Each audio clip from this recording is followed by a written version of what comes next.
talking about this elastin fiber, and it isn't just in your skin. It's in every organ, most every organ. It's in your heart, your bladder, your lungs, you name it, anything that expands and contracts. It's in your arteries. It's in your eyes. It's in your ears. Anything that has to flex, that's all elastin fiber. Even your muscles are held, they're held together by these really, really tiny little strands of elastic fiber. And that's a large part of what allows the muscle to expand and contract. So this is a really core part of what we are. And that's why I call it the elastic of life. Now,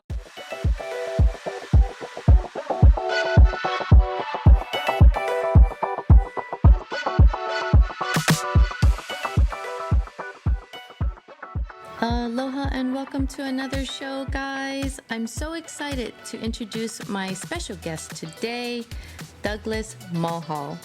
He is the co-founder of Elastin Therapeutics, a company focused on reversing cardiovascular damage by restoring elastin.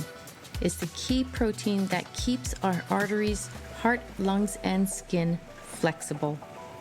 In this episode, we are going to explore his groundbreaking work on elastin, insights on cardiovascular health, and how advanced therapy can promote longevity. So stick around, guys. This is going to be an eye-opening conversation. And before we get started, don't forget to follow, subscribe, and leave a positive review if you're enjoying this show. It always helps us to grow and to continue bringing you amazing guests like Douglas Mulhall. Now, without further ado, let's welcome Douglas to the show. I'd like to apologize in advance if my voice sounds a little bit rough. I haven't been feeling well lately due to the volcanic ash here in Hawaii, what we call VOG. So thank you again for your understanding and your patience. Aloha, Douglas. It's great to have you here. I've been really looking forward to our conversation, especially after watching your video on your website and learning more about your book, Discovering the Nature of Longevity. So I love to connect the hidden stresses to how we age. I think that's really interesting. But before we get into that conversation, maybe we can talk about how you got here and what got you interested in science and longevity and health. oh boy. Okay. It was actually a combination of curiosity and self-preservation, very simply put, which I think, drives a lot of people into this space. So the curiosity part was, why do we all eventually turn to stone, no matter what we do, no matter how good our diet is, no matter how well we exercise? Eventually, all of us harden. Our organs harden, our arteries harden, and they stiffen. And it's always been attributed to the clogging up with atherosclerosis, plaque, and stuff like that. But some people don't get it, but they still turn to stone. And almost all old, very, very, we call them supercentenarians who live a very long time, they eventually die because their bodies turn to stone. And so this sort of interested me just from a scientific viewpoint. And I have to say that originally I thought that the core culprit was something called calcification, where you get these hard calcium phosphate deposits, all through your body and especially in your arteries. But it turned out, actually, after many years, I found out that's actually not the core cause. And the subtitle of the book is Restoring the Heart and Body by Targeting Hidden Stress.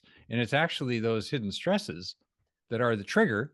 But then there's something in between that happens in between those stresses and the hardening. And we'll get into that a little bit later in the show. So that was the kind of curiosity part.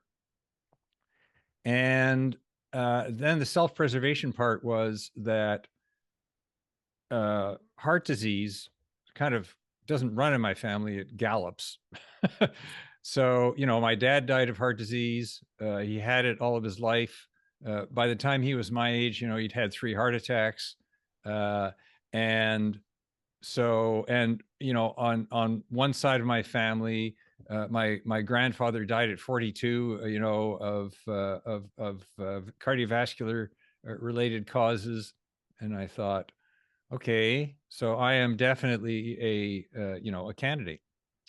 And I also saw that most of the standard ways of dealing with this were not necessarily addressing the core issues. So that combination, which, it affects a lot of people, for sure, almost all of us. And what we're going to be talking about today actually does affect 100% of the people, watching this and listening to this.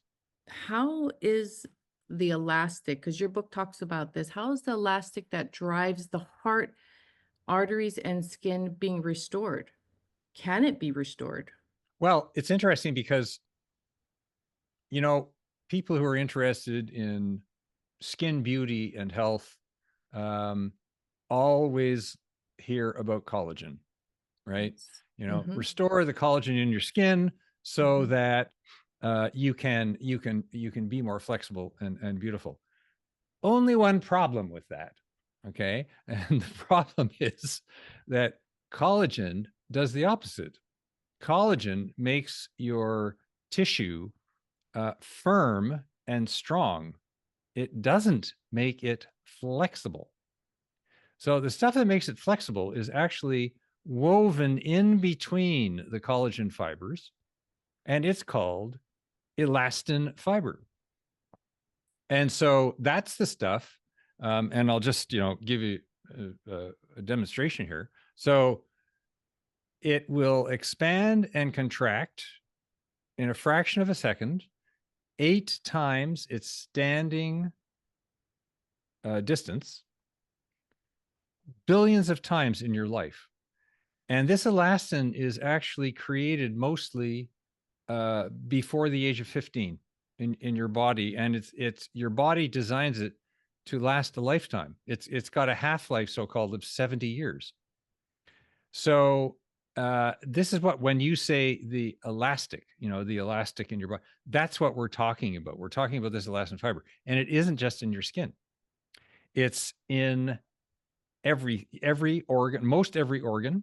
It's in your heart, your bladder, your lungs, you name it, anything that expands and contracts. It's in your arteries. It's in your eyes. It's in your ears. So anything that has to flex, that's all elastin fiber. Even your muscles are held, they're held together by these really, really tiny little strands of elastic fiber. And that's a large part of what allows the muscle to expand and contract. So this is a really core part of what we are. And that's why I call it the elastic of life. Now that I've been through all that, you're going to have to repeat the question. How is the elastic that drives the heart and arteries and skin being restored?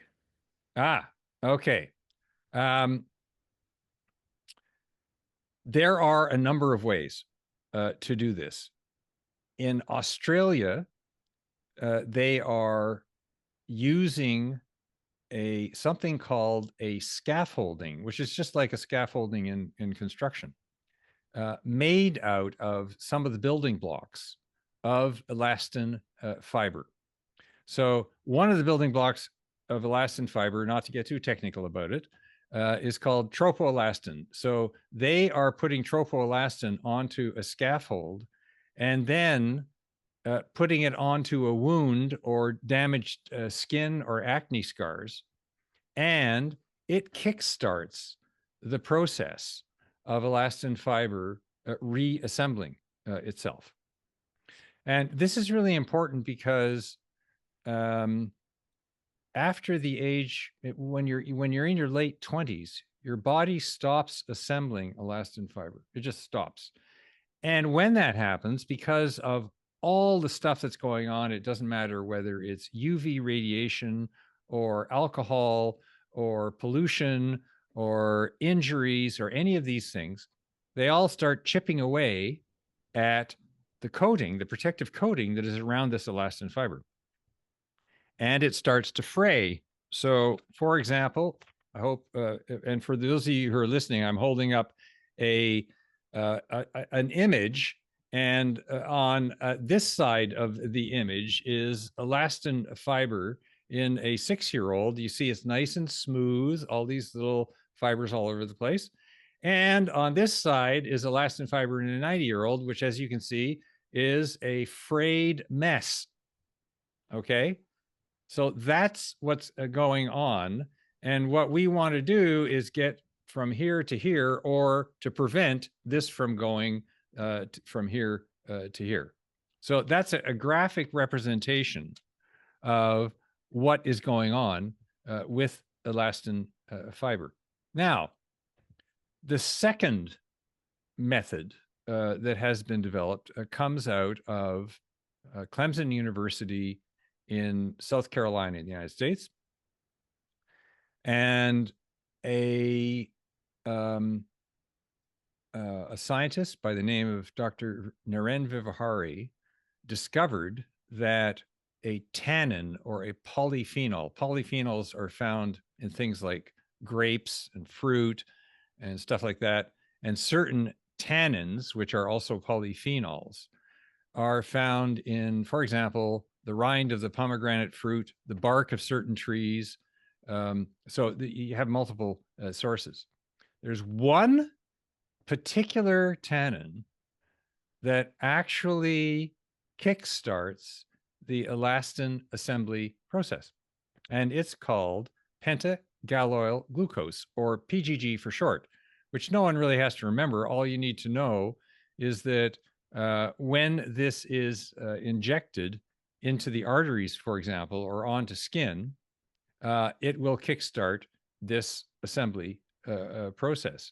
And the advantage of this over the scaffolding is that you can't put scaffolding through all of your arteries. So your arteries are degrading all the time. But if you connect this PGG, if you load it into a particle, a nanoparticle, and then you target it to the damaged elastin, which can be done, you can then systemically rejuvenate the elastin fiber. And that is exactly what is being done today. There's two prongs to that. The first prong is that this PGG is being used by itself and injected to just repair certain spots in the artery, especially aneurysms, which is really important because more than 10 million people in North America live under the daily threat of aneurysms bursting and killing them. It's 50 million people worldwide. It's a major problem. I have at least 3 friends who have got what's known as an aortic aneurysm in their aorta. And, as soon as it grows and it grows, and as soon as it gets past 5 millimeters, you have a problem. And they have to perform what is often life-threatening surgery. Okay, it's not nice stuff. Now, there's some progress that makes it not so life-threatening, but the fact of the matter is, it's a big problem. What has been proven now is that when you deliver this PGG directly to the aneurysm, it restores the elastin fiber and stabilizes the aneurysm. It's remarkable. And it's the first time this has been done without major surgery. So those are 2 methods, and they're not the only ones. There is now sort of what I would call a hidden gold rush to restore elastin fiber, because suddenly everyone's becoming aware of its importance, and the technologies are there. So there are some protein-based therapies that are now restoring elastin, but they're only in the preclinical stage. They haven't even been tried that much In animals, they've just done them in a petri dish, but it's still very promising. So the big picture is that there's a multiplicity of these new technologies and therapies that are beginning to restore elastin fiber. Now, imagine the implications if our body can retain its flexibility, our skin can retain its flexibility. It's the potential is fantastic, because this is both a major cause and a major victim of aging. It's a vicious cycle. So aging destroys elastin fiber, and destroyed elastin fiber causes all kinds of aging problems like chronic inflammation, hypertension, et cetera, et cetera. So it's this nasty two-way street. And, the great news is that we're now getting to the point where it can be fixed. And 2 of these therapies are in clinical trial this year. So it's good news all around.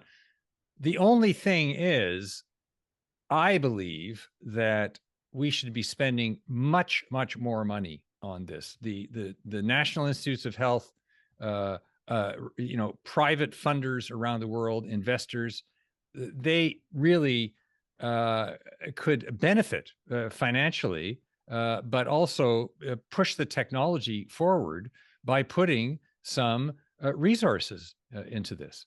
And so that's really one of the big stumbling blocks right now. Now, having said that, you do have some big players involved. AbbVie bought out one of the technologies for like a $250 million. It was the biggest buyout in Australia's startup history, and they're proceeding. And Boston Scientific has invested in the aneurysm therapy. So, some of the big players are beginning to get involved, which is also exciting. But we need more of that.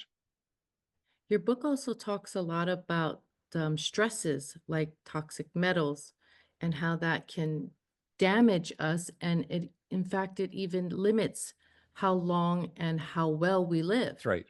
There are basically 2 of these major hidden stresses that I talk about. One is something called, as you mentioned, toxic metals are also known as heavy metals. Heavy metals are only heavy because there's a whole group of metals on the periodic table that are 5 times more dense than water. Don't ask me why they used 5 times heavier than water as to classify heavy metals, but they did. It includes stuff that people have heard of: lead, cadmium, chromium, tin, lithium, Arsenic. arsenic, exactly, arsenic. So there's a lot of them. And the problem is that the vast majority of people are not tested for them. So people who are getting these ailments that can't really be explained should really be tested. The other problem is that this stuff accumulates over time. I just want to be very clear about that, okay? As you grow older, it accumulates. So you have to be very vigilant in testing for it.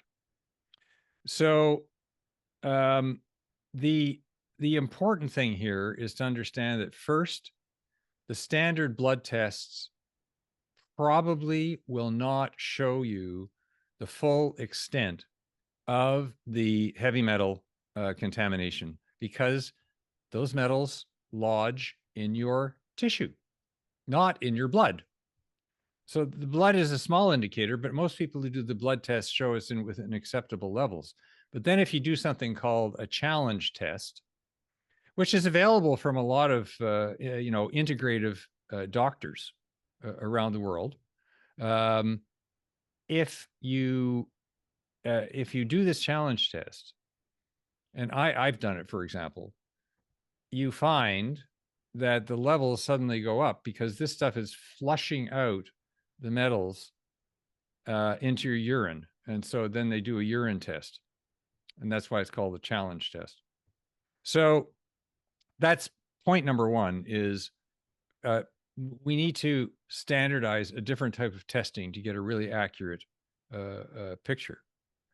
Having said that, I want to emphasize that there actually has been some progress, especially in the United States, on lead, because over the past 20 years, lead levels in people have actually dropped. They're going down because of, guess what? Environmental legislation that everyone's trying to kill these days. Okay. So that this is an environmental success, really and it's not universal. There's still pockets in the US. And by the way, around the world, it's a much more serious problem. In Asia, Africa, parts of Europe, it's still a very, very serious problem. But a lot of the United States and Canada have been, quite successful at lowering these lead levels. So it just goes to show that you can take an approach that works. However, then there's the other 15 or 20 heavy metals, cadmium, chromium, et cetera. And the American Heart Association has classified some of these, like cadmium, for example, as a new risk factor for heart disease. And this is bad stuff because it's not just heart disease. This stuff is carcinogenic. It interferes with neurological functions. So no matter which way you look at it, you don't want to have a lot of this stuff in you, but all of us do. And so we've got to start addressing this. So that's the first hidden stress that I talk about. And by the way, these heavy metals do nasty things to elastin fiber. They create something called oxidative stress that a lot of people have heard about. And this oxidative stress knocks the protective coating off of the fibers. So that creates chronic inflammation. Then you get this awful vicious cycle that we talked about at the top of the show. And so that's a big problem. The second one is what I call stealth infections. These are low-grade bacterial and viral infections that really aren't on the radar. People don't really notice them. They're not tested for them. There's a number of them. One, for example, that is tested for sometimes, but if people have an ulcer, is something called Helicobacter pylori, which is the cause of stomach ulcers. But there's a whole bunch of other these low grade infections that chlamydia is another one that quite often escapes detection, in the bloodstream. And by the way, there's this fantasy out there based on years of mistaken research that your blood is actually healthy blood is free of bacteria and viruses. Now we've discovered that is absolutely not the case. There are many, many, many of these bacteria and viruses, kicking around the blood, and not just when you're sick. So this is kind of like relatively new in the last 10 years that this has been discovered. And it's important because now we're starting to realize that these hidden infections could be a real problem to look at. So what I describe in the book is what are some of these infections, what are some of the successes that we've had at getting rid of them, and so that's that takes up a good chunk of the book. Yeah, I think you talked a lot about the chelation in your book as well to get rid of some of Yeah, these and metals. when you say the word chelation, people go, oh, chelation, because they've heard good and bad things about it. Mhm. It's been a fairly big thing in holistic medicine. The clinical trials have been hit and miss. Some of them have shown good results, others have not. The clinical studies, which are not double-blinded randomized trials for specific things like neurological diseases have shown some success. So I just want to be clear, chelation is a very big word, but it normally means you inject a substance into your body. You don't do it. A qualified physician does it. And I want to just be clear, I don't give out medical advice on this. You need to do this with a qualified expert. And they infuse this over a period of a few hours into the body, and it chelates. That means it pulls out the heavy metals that are in your tissue. It's also anti-inflammatory, so it'll lower a lot of the inflammation that's going on. There's also oral chelation that you take in the form of a capsule, and there's also a myth out there that oral chelation doesn't work, which is true if you take the chelating chemical and just put it in your mouth, because it immediately gets destroyed by your stomach acids. So it is true that the chelating chemicals won't work if you just take them like that. But if you take them with any of the new encapsulated technologies that are, quite well established now, it's called enteric coatings, they protect the chelating substance until it gets through to the small intestine, at which point it's released and can be more easily absorbed into the blood. And, one of those is something called Nanobac TX, which I talk about, in the book, and there's a special booklet on it as well. I have no economic interest in the product, just to be clear, but I have used it. And Nanobac TX has been shown in anecdotal studies to effectively reduce the amount of hardening of the arteries, calcification, and to improve vascular health. So that, in a nutshell, is sort of the lay of the land with chelation. Wow. And you talked about these viruses and things like that. How do we get that in our bodies? Is it something that we eat and we're getting this? That's a good point. That now there's a huge amount of research being done on what's called your gut microbiome. Mm-hmm. So basically what's in your gut. And more, we're starting to find that there's a delicate balance within your gut of, good bacteria, bad bacteria, et cetera. And when the bad bacteria get out of control, guess what? They migrate to other parts of your body. So the gut is a big source of this. The other source of it is microparticles that you inhale. For example, with the wildfires in Los Angeles, and you could say the volcanic particles that are released from the volcanoes in Hawaii, what happens is that the viruses and bacteria hitchhike onto these particles because they're also in the air. And so they hitchhike onto them, and you inhale them. So you ingest them, you inhale them. They're in some of the water that we drink. So there are numerous sources. They're in some of our food. So there's numerous sources of entry. That's incredible. You also talk about these trillions of tiny blobs that control our health. What is that about? Well, this is something that most people have never heard of before. So I'm just going to take a minute or two and describe it. What we're talking about here is what I call a combination of the body's FedEx service and lab on a chip.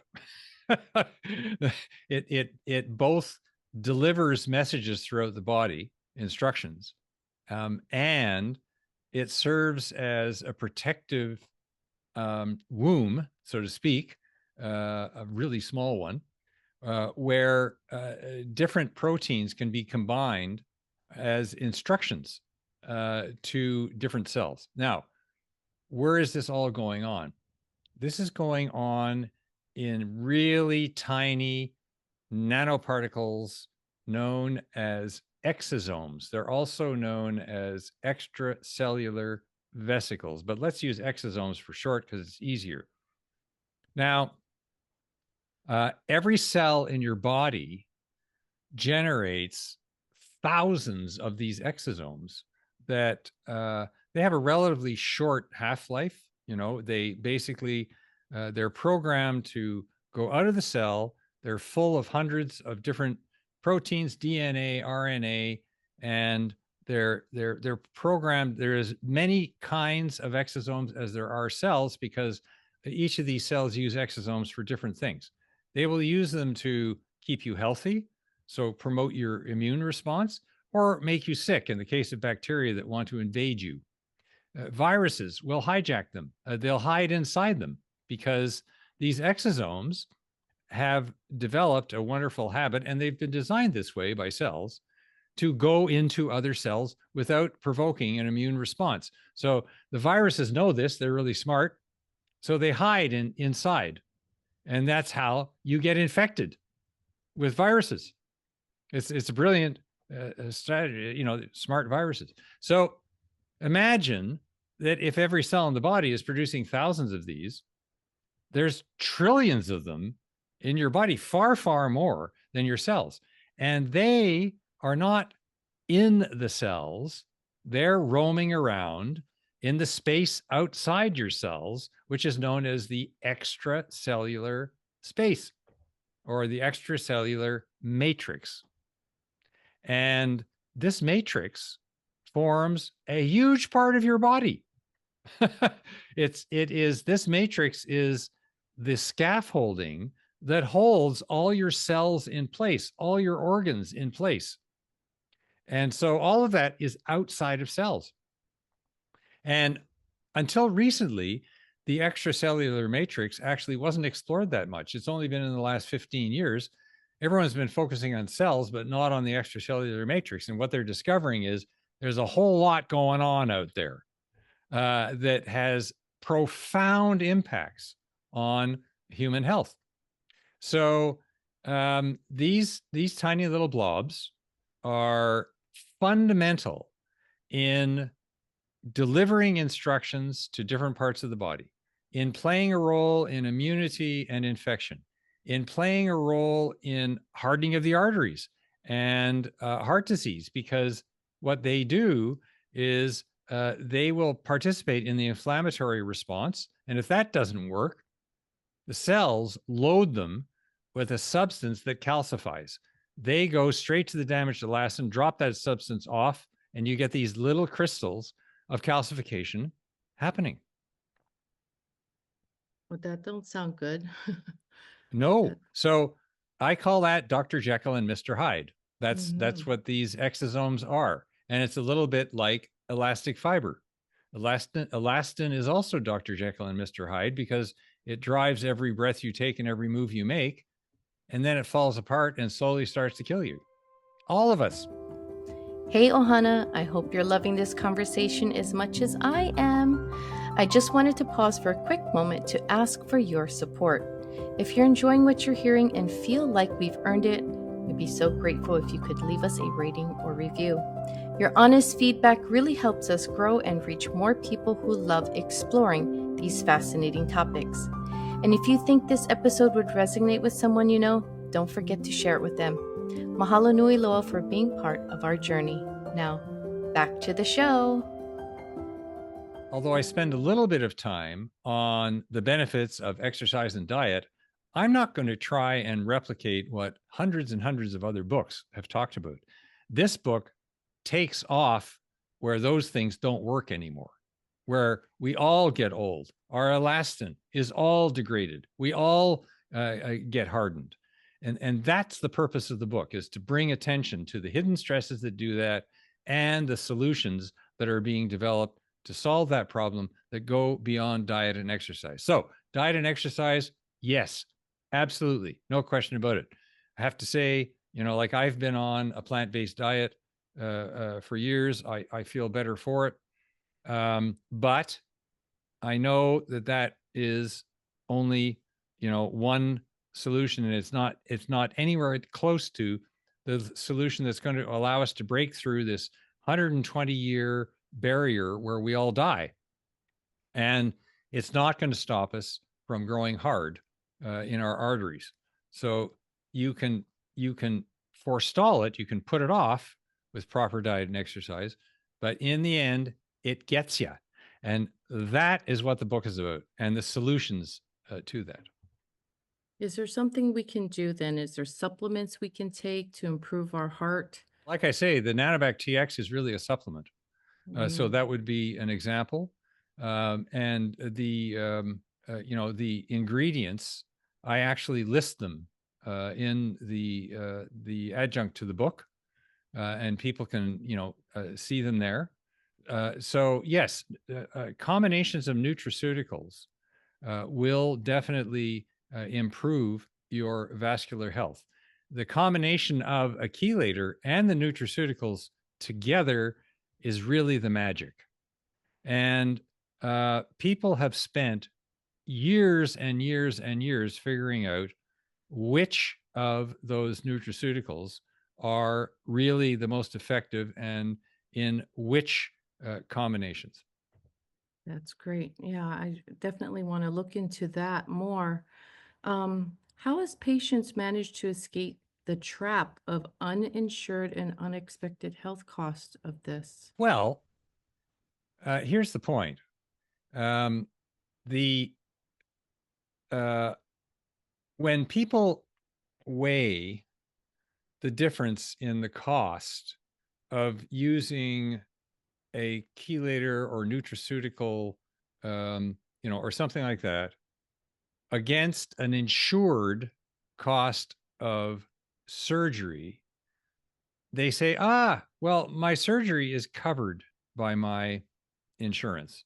So, why should I pay on top of that to take this it's $200 a month, or, and I have to take it for a year, and it's not insured. Well, the problem is this. When patients look at that, it's too late that they realize they have copay costs.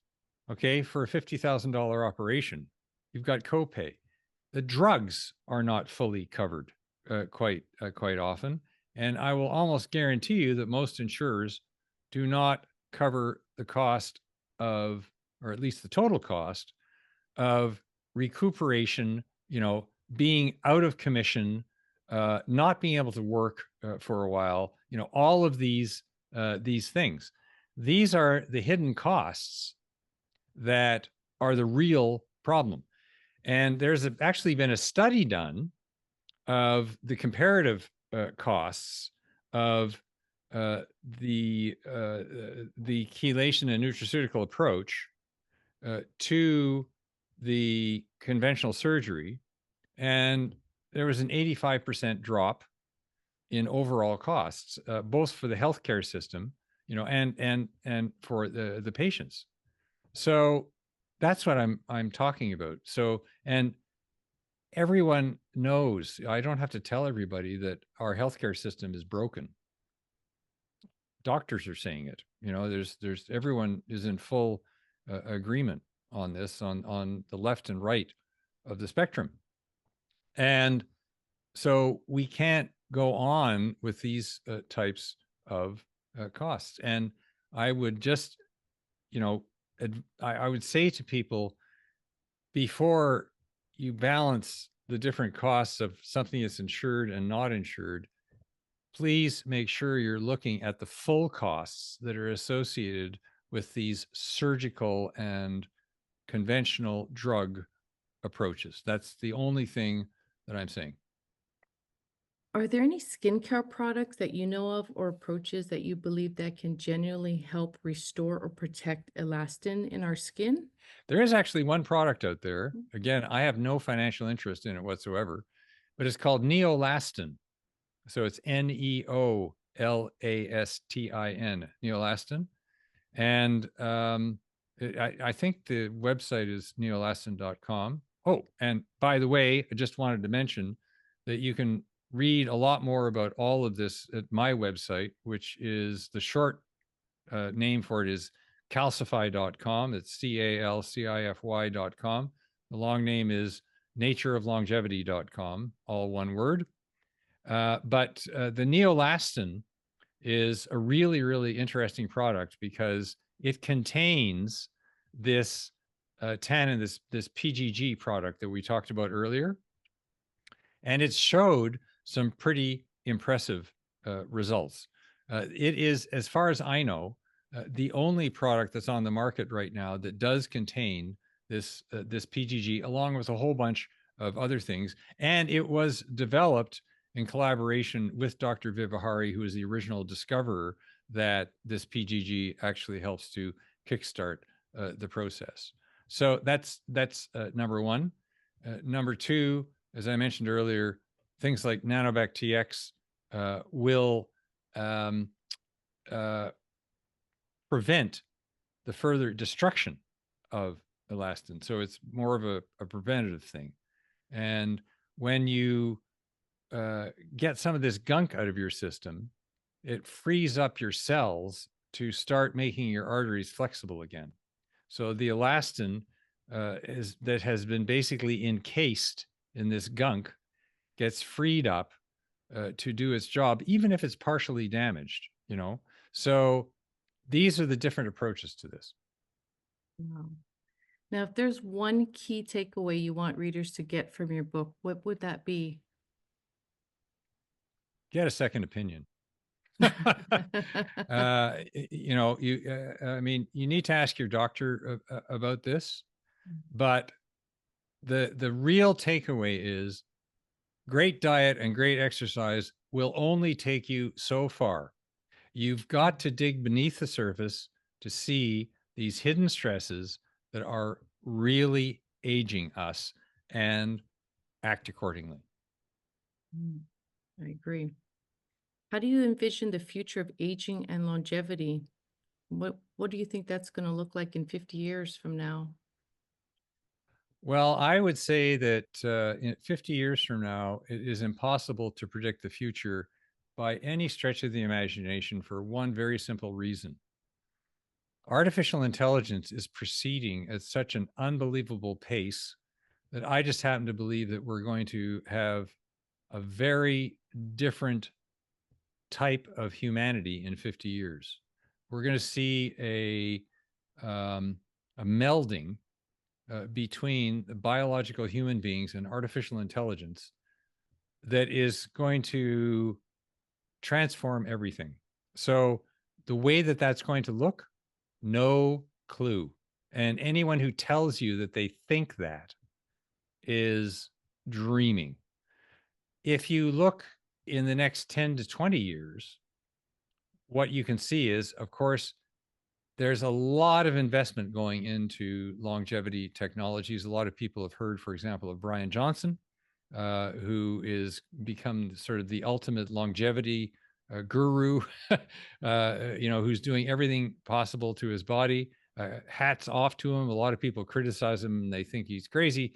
I don't think he's crazy. And it's nice to see someone out there on the cutting edge, you know, who's doing this kind of stuff.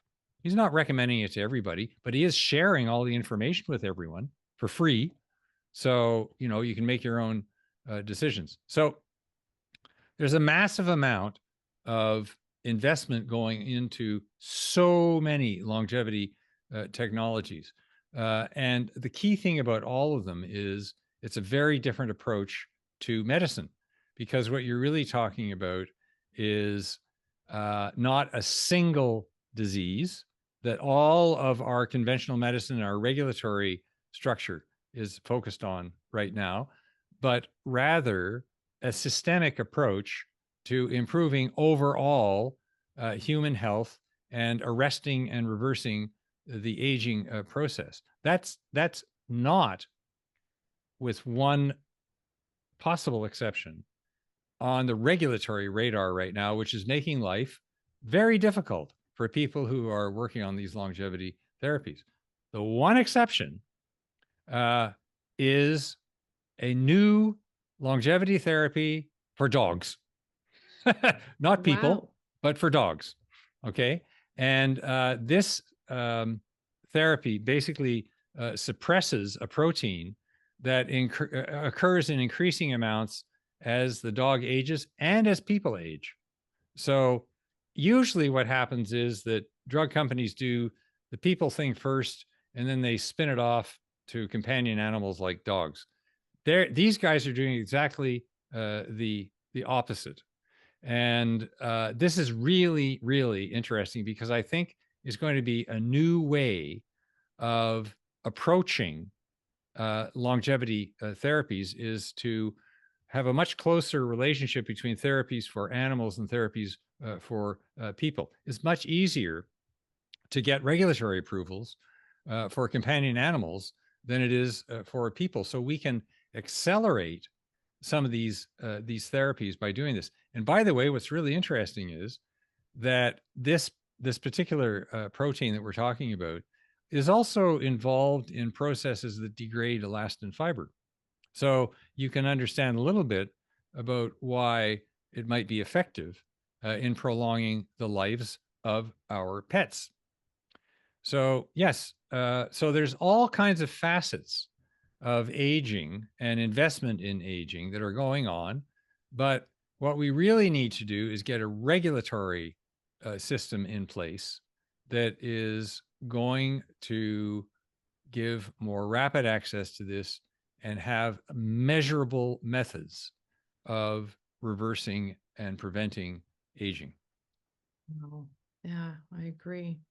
Well, before we wrap up, is there anything you'd like to share with our listeners? Maybe something you're working on, something exciting in the horizon? And where can people find your Well, work? I'm a co-founder of a company called Elastin Therapeutics, and we are using Dr. Vivahari's technology to actually reverse the damage to elastin and restore it to health. And we've had tremendous success in animal models, and I would encourage people to actually follow our progress. So we're basically walking the talk, so to speak. And that's really important. But I have to say again, read the book, because the information on this is in there. Go to the website, have a look, and that's my message. Read the book. Yes.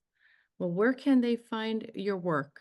Where can we stay updated to all your research? Well, the book is available on Amazon. It's Discovering the Nature of Longevity, Restoring the Heart and Body by Targeting Hidden Stress. And easy to find on Amazon. It, by the way, has been a #1 bestseller in several categories on Amazon several times in the last year and a half. So, someone's reading it. And in terms of my work, I sometimes give updates on my website, which is www.calcify.com. Awesome. I will link that in the show notes. Well, thank you so much again for joining me today. It's been a great conversation. I really appreciate you taking your time to share your insights with us. And I hope we can do this again in the future. We will, and thank you so much. Thank It's you. shows like yours that bring this to the attention of people that are making all the difference in creating awareness of what's out there. So thanks. Absolutely. No, it's important. So thank you. I appreciate it. And that brings us to an end of another episode. I want to thank my special guest, Douglas, for joining us today and sharing his incredible insights on health, longevity, and his groundbreaking work on elastin. It's been a fascinating conversation, and I know you guys will take a lot away from this episode. If you've enjoyed today's episode, don't forget to follow, subscribe, and leave a positive review. It really helps support the show, and it keeps us bringing more amazing guests like Douglas Mulhall to the show. You can also share this episode with someone who might find it interesting. Thanks again, guys, for tuning in, and I'll see you guys on the next episode. Ahui ho kako. Bye.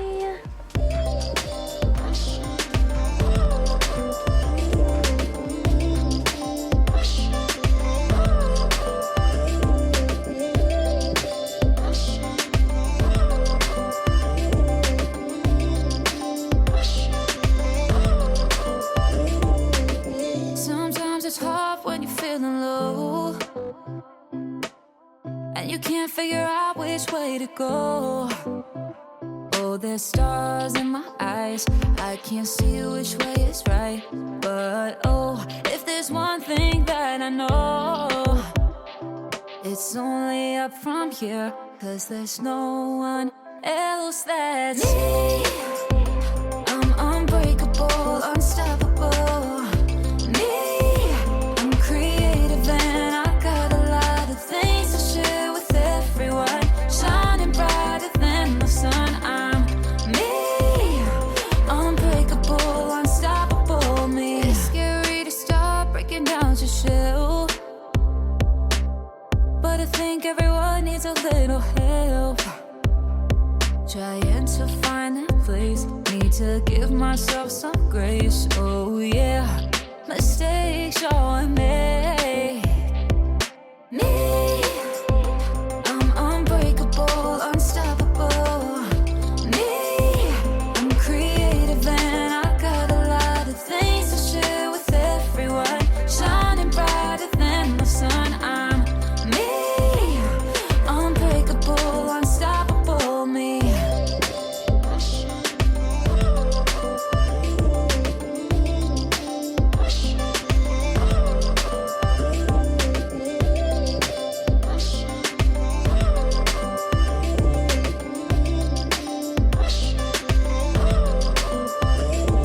It's only up from here. It's only up from here, 'cause there's no one